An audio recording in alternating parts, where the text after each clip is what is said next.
नमस्कार साथियों, मैं हूं बाबूलाल। आज हम बात करेंगे प्लाज्मा थेरेपी के बारे में। आपने भी पिछले दिनों न्यूज़ में सुना होगा कि प्लाज्मा थेरेपी के द्वारा कोविड-19 के मरीजों को ठीक किया जाता है।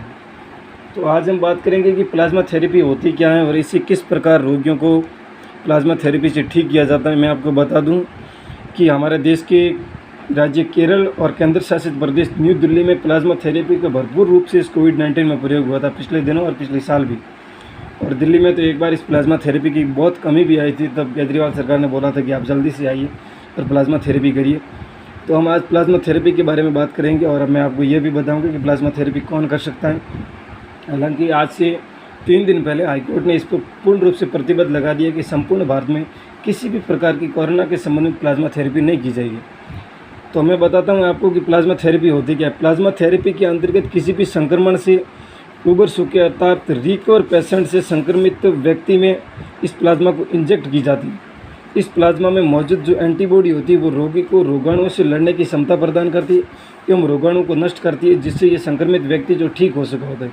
इसमें क्या होता है, जैसे कोई भी व्यक्ति को कोरोना हुआ है तो कोरोना से वो रिकवर होने के पश्चात वापस हॉस्पिटल जाएगा और अपनी प्लाज्मा को डोनेट करेगा और इस प्लाज्मा को निकाल के जो कोरोना से इन्फेक्टेड व्यक्ति हॉस्पिटल में वर्तमान में एडमिट है उसके अंदर डाली जाती है इस प्लाज्मा को। ये प्लाज्मा हमारे जो ब्लड होता है उसका 55% भाग होती है और पीले रंग की होती है, जो कि प्लाज्मा 55% भाग होती है, पीले रंग की होती है और इसके अंदर पाई जाती है ब्लड कार्पल्स। तो प्लाज्मा थेरेपी के अंदर ब्लड कार्पल्स को न लेकर प्लाज्मा को लिया जाता है और इस प्लाज्मा को इंजेक्ट किया जाता है, जो कि कोरोना से वर्तमान में इन्फेक्टेड व्यक्ति हॉस्पिटल में जो कि एडमिट है उसको प्लाज्मा की ज़रूरत होती है। अब उसको ये प्लाज्मा डोनेट की जाती है। तो प्लाज्मा के अंदर जो कि एंटीबॉडीज़ बनी होती है, ये एंटीबॉडीज़ क्यों बनी होती है, क्योंकि जो पहली बार जो व्यक्ति प्लाज्मा को डोनेट कर रहा है उसके अंदर जैसे ही कोरोना ने इंटर किया, प्रवेश किया, तो जो उसका व्यक्ति का इम्यून सिस्टम था उसने इस कोरोना की विपरीत एंटीबॉडी बनाई। उसने पहली बार तक कोरोना को देखा तो उसने इसकी विपरीत एंटीबॉडी बना दी। अब ये एंटीबॉडी जब दूसरी बार कोरोना शरीर में इंजेक्ट करेगा तो इसको पूर्ण रूप से नष्ट कर देगी। इसीलिए इस प्लाज्मा को यहाँ से निकाल के इन पर रिकवर वैक्सीन निकाल के और इन्फेक्टेड व्यक्ति में डाला जाता है। इन्फेक्टेड व्यक्ति के अंदर कोरोना होता है, उस कोरोना को ये एंटीबॉडीज़ नष्ट कर देती है और ये व्यक्ति पूर्ण रूप से इस रोग से हेल्दी हो जाता है। और फिर यदि इसी व्यक्ति के मन में भी आ जाए कि मैं भी प्लाज्मा थेरेपी करूं और लोगों की जान बचे इस मेरी प्लाज्मा से, तो यह भी व्यक्ति हॉस्पिटल जाके पुनः इस प्लाज्मा को डोनेट कर सकता है और इस प्लाज्मा को भी फिर अन्य इन्फेक्टेड व्यक्ति के अंदर डाला जाता है और व्यक्ति वो भी पूर्ण रूप से स्वस्थ हो जाता है और वो आगे से आगे प्लाज्मा थेरेपी कर सकते हैं। अब प्लाज्मा थेरेपी कौन कर सकता है इसके बारे में बात करेंगे।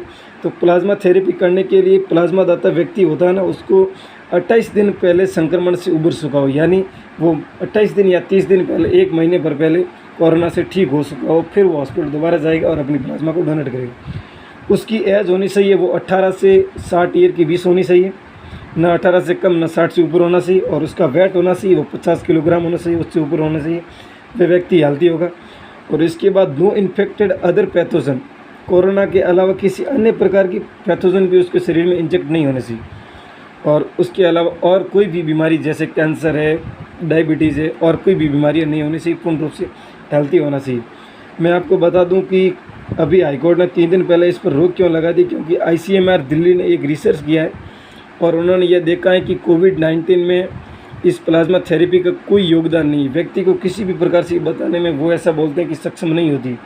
इसीलिए हाईकोर्ट ने ICMR दिल्ली की बात को मानते हुए दिल्ली और केरला में जो हो रही थी प्लाज्मा थेरेपी उस पर पूर्ण रूप से प्रतिबंध लगा दिया और बता दिया कि पूरे भारत में अभी इस कोरोना के संबंध में कोई भी प्लाज्मा थेरेपी नहीं कर सकते।